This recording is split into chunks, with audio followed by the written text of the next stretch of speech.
அபி கோர்ட்டுக்கு வராங்க. வந்து அந்த ஆதாரத்தை கொடுக்குறாங்க. வாங்கி பார்க்குறாரு. பார்த்தோன்னே இது உண்மையான ஆதாரம் மாதிரி தெரியல. அவர் ஏதோ மிரட்டி இந்த பொண்ணு வாங்கிட்டு வந்திருக்க மாதிரி தெரியுது. அந்த ஆள் யாருன்னே தெரியல. அவன் வேற உயிரோட இல்லை. கண்டிப்பாக அந்த சாட்சியெல்லாம் எடுத்துக்க முடியாது அப்படின்னு சொல்லிட்டு அந்த எதிர்த்தரப்பு லாயர் சொல்கிறாரு. அதை வாங்கி பார்க்குறாங்க ஜட்ஜி. பார்த்தோன்னே இல்லைம்மா இது எதுவும் கிளியராக இல்லை, அதனால் எங்களால் எதுவுமே பண்ண முடியாது, இதை சாட்சியாக நாங்கள் எடுத்துக்க முடியாது அப்படின்னு சொல்கிறாங்க.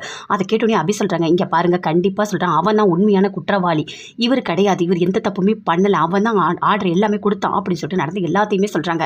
இங்கே பாருமா, நீ சொல்கிறத மட்டும் வச்சு இங்கே எதுவுமே பேச முடியாது, கோர்ட்டுக்கு தேவை ஆதாரம் மட்டும்தான். ஆனால் உன்னோட ஆதாரம் சரியாக இல்லை, நாங்கள் என்ன பண்ண முடியும் அப்படின்னு ஜட்ஜி சொல்கிறாங்க. கண்டிப்பாக சொல்கிற ராகவ் வந்து எந்த தப்புமே பண்ணலை அப்படின்னு சொல்லிட்டு அபி அப்படி கத்துறாங்க. ஆனால் அதை பார்த்தோன்னே முரளி பயங்கரமாக சந்தோஷப்படுறாரு. ஐயோ அபி ஏதோ ஆதாரத்தை எடுத்துகிட்டு வந்திருக்கான்னு நினச்சா நல்ல வேலை அதை கோர்ட்டில் ஏற்றுக்கல, இந்த ராகவ் இல்லைனா அப்படி தப்பிச்சிட்டு இருப்பான் அப்படின்னு சொல்லிட்டு முரளி அப்படி சுந்தரிகிட்ட சொல்கிறாரு. சுந்தரி அப்படி சந்தோஷப்படுறாங்க. ரெண்டு பேரும் சேர்ந்து பயங்கரமாக சந்தோஷப்படுறாங்க. கண்டிப்பாக அந்த ராகவ் வெளியவே வரமாட்டான் அப்படின்னு சொல்லிட்டு. இங்கே பாருங்கள் உங்களோட சாட்சியெலாம் எடுத்துக்க முடியாது, நாங்கள் கண்டிப்பாக தண்டனை வழங்குவோம் அப்படின்னு சொல்கிறாங்க ஜட்ஜி. இப்போ கோர்ட் இடைவேளை, இதுக்கப்புறம் மறுபடியும் இந்த கேஸ் தொடரும் அப்படின்னு சொல்கிறாங்க. எல்லாருமே அங்கேருந்து போகிறாங்க. அப்போ அபி பயங்கரமாக அழறாங்க. இப்போ என்ன பண்ணுறதுன்னு தெரியலையா அனு, எனக்கு ரொம்ப கஷ்டமாக இருக்குது, இந்த ஆதாரத்தை எடுத்துக்க மாட்டுறாங்களே, இப்போ ராகவ் எப்படி தான் காப்பாற்றுறது, என்ன தான் பண்ணுறது, அவருக்கு தண்டனை கொடுத்துருவாங்களே அப்படின்னு சொல்லிட்டு அபி பயங்கரமாக அழறாங்க. பாட்டி எல்லாருமே என்ன பண்ணுறதுனே தெரியல, எல்லாருமே யோசிக்கிறாங்க.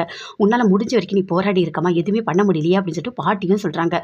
எல்லாருமே அபியோட அம்மா அப்பா எல்லாருமே பயங்கரமாக ஃபீல் பண்ணுறாங்க. ஐயோ கடவுளே, எங்கள் மாப்பிள்ளை எப்படியாவது காப்பாற்றணும், அவர் எந்த தப்புமே பண்ணலையே, அவர் மட்டும் உள்ளே போயிட்டா எவ்வளோ பெரிய கஷ்டம் அப்படின்னு சொல்லிட்டு பயங்கரமாக அழறாங்க. அப்படியே முரளி பார்க்குறாரு. என்ன அபிச்செல்லாம் போய் இவ்வளோ கஷ்டப்பட்டு நீ வந்து ஆதாரத்தெலாம் ரெடி பண்ணியா, அபிச்செல்லம் நீ இவ்வளோ கஷ்டப்படவே வேண்டாம், கண்டிப்பாக ராகா வெளியே வரவே மாட்டான், நான் இருக்கேன் அபிச்செல்லம் உனக்கு, நீ எதுக்காக இவ்வளோ கஷ்டப்படுற அப்படின்னு சொல்லிட்டு முரளி அப்படியே மைண்ட் வாய்ஸ்லேயே பேசிக்கிட்டு அப்படி சிரிச்சிட்டே இருக்கா ரொம்ப சந்தோஷமாக. வெளியே எல்லாருமே நின்றுட்டு இருக்காங்க. இன்னும் கொஞ்ச நேரத்தில் மறுபடியும் வந்துட்டு கூப்பிட்டு அங்கே விசாரிப்பாங்க. அப்போ என்ன நடக்கணும்னு தெரியலையே, அவங்க ஒத்துக்கலையே, எதுவுமே பண்ண முடியலையே அப்படின்னு சொல்லிட்டு பயங்கர டென்ஷனாக இருக்காங்க. அப்போ கரெக்டாக குட்டி பாஸ் ஃபோன் பண்ணுறாரு. அட்டன் பண்ணி பேசுகிறாங்க. என்ன ஆச்சு, ராகா வெளியே வந்துட்டாரா அப்படின்னு சொல்லிட்டு கேட்குறாரு. இல்லை எதுவுமே விட மாட்டேன்னு சொல்லிட்டாங்க, இந்த சாட்சியெலாம் எடுத்துக்க முடியாது, அவர் இறந்துட்டேன்னு சொல்கிறாங்க அப்படின்னு சொல்லிட்டு அபி பயங்கரமாக அழறாங்க. அப்போ யோசிக்கிறாரு என்ன பண்ணலாம் அப்படின்னு சொல்லிட்டு. அப்போ நடந்தாங்க அங்கே எல்லாமே பண்ணுறாரு. போயிட்டு ஆம்புலன்ஸை வர வைக்கிறாரு. வந்து மித்திரனை கூட்டிகிட்டு போக வைக்கிறாரு. இப்போ என்ன பண்ணலாம், கண்டிப்பாக அந்த பொண்ணை தான் தேடணும், வேறு வழியே கிடையாது அப்படின்னு சொல்லிட்டு யோசிக்கிறாரு. போயிட்டு எல்லா இடத்துலையுமே தேடினா அந்த விவேக்கு ஃபோன் பண்ணுறாரு. ஃபோன் பண்ணி எங்கே வச்சுருக்க, அந்த பொண்ணு எங்கே, என்ன பண்ண அப்படின்னு சொல்லிட்டு கேட்குறாரு. உனக்கு இப்போ என்ன பிரச்சனை, அந்த பொண்ணெல்லாம் விட முடியாது, உன்னால் என்ன பண்ண முடியுமோ பண்ணிக்கோ, ராகவுக்கு தண்டனை கிடைக்கிற வரைக்கும் அந்த பொண்ணு உன் கையில் கிடைக்க மாட்டா அப்படின்னு சொல்லிட்டு விவேக் சொல்கிறாரு. இங்கே பாரு, நீ ரொம்ப பெரிய தப்பு பண்ணிகிட்டு இருக்க, ஏற்கனவே மித்திரி நீ கொலை பண்ணியிருக்க, இதுக்கு மேலே நீ தப்பு பண்ணாத அப்படின்னு சொல்லிட்டு ஆகாஷ் சொல்கிறாரு. அதை கேட்டோடனே இங்கே பாரு, சும்மா பேசி டைம் வேஸ்ட் பண்ணிகிட்டு இருக்காத போ அப்படின்னு சொல்லிட்டு ஃபோனை கட் பண்ணிட்டாரு. ஆகாஷ் யோசிக்கிறாரு. கண்டிப்பாக வீட்டு பக்கம் போனால் ஏதாவது ஒன்று கண்டுபிடிக்கலாம், அவன் ஏதோ ஒரு இடத்துல ஒழிச்சு வச்சிருப்பான் அப்படின்னு சொல்லிட்டு வெயிட் பண்ணிட்டு இருக்காரு. அதே மாதிரி அப்படி ஃபோன் பண்ணுறாரு விவேக். இங்கே பாருங்க, அந்த பொண்ணை விடாதீங்க, இந்த இடத்துல தான் இருக்காங்க அப்படின்னு சொல்லிட்டு பேசுகிறாரு. அப்படியே ஒளிஞ்சிட்டு கேட்குறாரு வீட்டாண்ட. ஆகாஷ் எல்லாத்தையுமே கேட்டு தெரிஞ்சுக்கிட்டாரு. ஓ இந்த இடத்துல தான் அந்த பொண்ணு இருக்கா, நம்ம போனால் கண்டிப்பாக கண்டுபிடிச்சிடலாம் அப்படின்னு சொல்லிட்டு அங்கே வந்து போகிறாரு. போயிட்டு அந்த இடத்துல பார்க்குறாரு. ஆனால் ரவுடிங்க எல்லாருமே வெளியே இருக்காங்க, உள்ளே அந்த பொண்ணை வச்சுருக்காங்க. அப்போ ஆகாஷ் யோசிக்கிறாரு, கண்டிப்பாக நம்ம உள்ளே போனால் தனியாக மாட்டிப்போம், போலீஸ் யாராவது வர வச்சுட்டு போகலாம் அப்படின்னு சொல்லிட்டு போலீஸ்க்கு பக்கத்துலேயே ஃபோன் பண்ணுறாரு. உடனே வராங்க. வந்தவொடனே என்னப்பா அப்படின்னு சொல்லிட்டு கேட்குறாங்க. இல்லை இது உள்ள ஒரு பொண்ணு இருக்குது, ஒரு பொண்ணை கடத்தி வச்சிருக்கானுங்க, எப்படியாவது காப்பாற்றணும் அப்படின்னு ஆகாஷ் சொல்லிட்டாரு. சரி பார்த்துக்கலாம் அப்படின்னு சொல்லிட்டு எல்லாருமே உள்ளே போகிறாங்க. போயிட்டு அங்கே இருக்க ரவுடிங்க எல்லாருமே போலீஸ் போட்டு அடிக்கிறாங்க. அடிச்சுட்டு அந்த பொண்ணை அப்படியே மீட்கிறாங்க. ஓடி போய் பார்க்குறாரு ஆகாஷ். என்ன ஆச்சு சொல்லிட்டு தண்ணியெல்லாம் அப்படி தெளிக்கிறாரு. எழுந்துருங்க அப்படின்னு சொல்லிட்டு எழுப்புறாரு. அந்த பொண்ணு எழுந்துக்கவே கொஞ்சம் மயக்கமாக இருக்காங்க. அப்பயும் எழுப்புறாரு.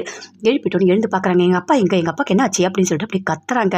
இல்லை உங்கள் அப்பாவுக்கு ஒன்றும் ஆகலை, நீங்கள் வாங்க அப்படின்னு சொல்லிட்டு கூட்டிகிட்டு வராரு. அப்பயும் அவங்க பொண்ணு கேட்டுகிட்டே இருக்காங்க. இல்லை எங்கள் அப்பாவை நான் பார்க்கணும் அப்படின்னு சொல்லிட்டு.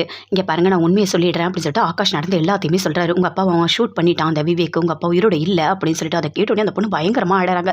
தேம்பி அழறாங்க. ஐயோ எங்கள் அப்பா இறந்துட்டாரா அப்படின்னு சொல்லிட்டு பயங்கரமாக அழறாங்க.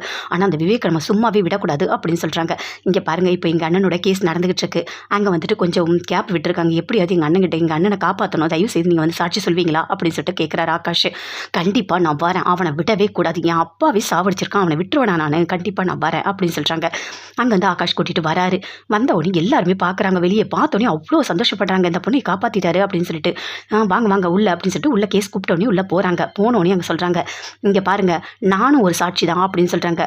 யார் நீங்கள் அப்படின்னு சொல்லிட்டு ஜட்ஜி எல்லாமே கேட்குறாங்க. இல்லை நான் வந்துட்டு மித்ரனோட பொண்ணு அப்படின்னு சொல்கிறாங்க. என்ன நடந்தது சொல்லுமா அப்படின்னு சொல்லிட்டு கேட்குறாங்க. இங்கே பாருங்கள், எங்கள் அப்பா இறந்துட்டாருன்னு சொல்லிட்டு அவர் கொடுத்த எல்லா ஆதாரமும் இல்லைன்னு சொல்லிட்டீங்க, இப்போ நான் உயிரோடு தான் இருக்கேன், இப்போ நான் சொல்கிறத நீங்கள் கேட்பீங்களா அப்படின்னு சொல்லிட்டு கேட்குறாங்க. கேட்குறாங்க. சொல்லு என்ன நடந்தது சொல்லுமா அப்படின்னு சொல்லிட்டு கேட்குறாங்க. இல்லை அந்த விவேக்குன்றவன் எங்கள் அப்பாவோட ஃப்ரெண்டு, 2 பேரும் சேர்ந்து தான் எல்லாமே பண்ணிட்டு இருந்தாங்க. அவன் சொல்ல சொல்ல எல்லாமே எங்கள் அப்பா பண்ணுவார். என்கிட்ட எல்லா ஆதாரமும் இருக்குது, என் ஃபோனில் இருக்குது. நாங்கள் ராகாவுக்கு ஆஃபீஸ்க்கு போனது, நாங்கள் ஆர்டர் கொடுத்தது எல்லாமே என் ஃபோனில் இருக்குது, எல்லா ஃபோட்டோவும் இருக்குது அப்படின்னு சொல்லிட்டு காட்டுறாங்க. நாங்கள் தான் அந்த ஆர்டரை கொடுத்தோம், இந்த பால்ஸ் வச்சது எல்லாமே எங்கள் அப்பா தான், அந்த ட்ரக்ஸ் எல்லாமே கொடுத்தது. ஆனால் விவேக்கு எங்கள் அப்பா தான் பண்ணார் அப்படின்னு சொல்லிட்டு நடந்த எல்லாத்தையுமே அந்த பொண்ணு சொல்கிறாங்க. அதை கேட்டோடனே அபி பயங்கரமாக சந்தோஷப்படுறாங்க.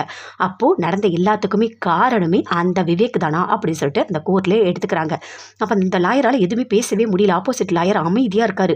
இந்த பொண்ணு நேரில் வந்து சாட்சி சொல்லிடுச்சு, எதுவுமே பண்ண முடியாது அப்படின்னு சொல்லிட்டு, இங்கே பாருங்கள் அப்போ தப்பு பண்ணது விவேக் தான், நீங்கள் போய்ட்டு விவேக் தான் அரெஸ்ட் பண்ணி இங்கே கூட்டிகிட்டு வரணும் அப்படின்னு சொல்லிட்டு அங்கே ஜட்ஜி சொல்கிறாங்க. இந்த ராகவ் எந்த தப்புமே பண்ணலை, ராகவை விடுதலை பண்ணுது இந்த கோர்ட்டு அப்படின்னு சொல்கிறாங்க. அதை கேட்டு எல்லாருமே ரொம்ப சந்தோஷப்படுறாங்க. பாட்டி, அபி, அஞ்சலி எல்லாருமே பயங்கரமாக சந்தோஷப்படுறாங்க, அவ்வளோ சந்தோஷப்படுறாங்க. ஆனால் முரளி மட்டும் அப்படியே டென்ஷன் ஆகுறாரு. ஐயோ இந்த ராகவ் வெளியே வந்துட்டானா அப்படின்னு சொல்லிட்டு, கண்டிப்பாக நம்ம நினச்ச எதுவுமே நடக்கவே இல்லையே அப்படின்னு சொல்லிட்டு அப்படியே கோவப்படுறாரு, பயங்கரமாக கோவப்படுறாரு. அவன் ஏதாவது நம்மளை காட்டி கொடுத்துட போகிறான் அப்படின்னு சொல்லிட்டு அப்படியே டென்ஷன் ஆகுறாரு. சுந்தரியும் அப்படியே ஒரு மாதிரி டென்ஷனாக இருக்காங்க. ராகவ் வெளியே வந்துடுறானா அப்படின்னு சொல்லிட்டு வெளியே விடுறாங்க. வெளியே வந்தோடனே அவ்வளோ சந்தோஷம், அப்படியே ஓடி போகிறாங்க. அப்படியே ஹக் பண்ணிக்கிறாங்க. ஹக் பண்ணிட்டு தேம்பி ஆடுறாங்க. ராகவ் அப்படியே அமைதியாக இருக்காரு. எனக்கு என்ன சொல்கிறதுனே தெரியல, உங்களை எப்படியாவது அந்த கம்பியிலேருந்து வெளியே எடுக்கணும் தான் நான் நினச்சேன். நீங்கள் உள்ளே போயிடுவீங்கன்றது எவ்வளோ பெரிய கஷ்டம் தெரியுமா, என் மனசுக்குள்ளே எவ்வளோ போராட்டம், எப்படியாவது உங்களை காப்பாற்றணுன்ற எண்ணம் மட்டும்தான் இருந்தது. கடைசியில் அந்த சாட்சி அவங்க எடுத்துக்கவே இல்லை. என்ன பண்ணுறது எனக்கு தெரியல, ஆகாஷால் மட்டும்தான் உங்களை காப்பாற்ற முடிச்சுது அப்படின்னு சொல்லிட்டு அப்படி தேம்பி ஆடுறாங்க, பயங்கரமாக அழுறாங்க. பாட்டி எல்லாருமே, அஞ்சலி எல்லாருமே அவ்வளோ சந்தோஷப்படுறாங்க. ராகவ் நீ வெளியே வந்துட்டியா, இவ்வளோ பெரிய பிரச்சனை, நீ வெளியே வந்ததுக்கு காரணமே அபிதான் அப்படின்னு சொல்கிறாங்க. அப்படியே கேட்குறாரு, அப்படியே அமைதியாக இருக்காரு ஆகாஷ். எல்லாருமே பயங்கரமாக சந்தோஷப்படுறாங்க.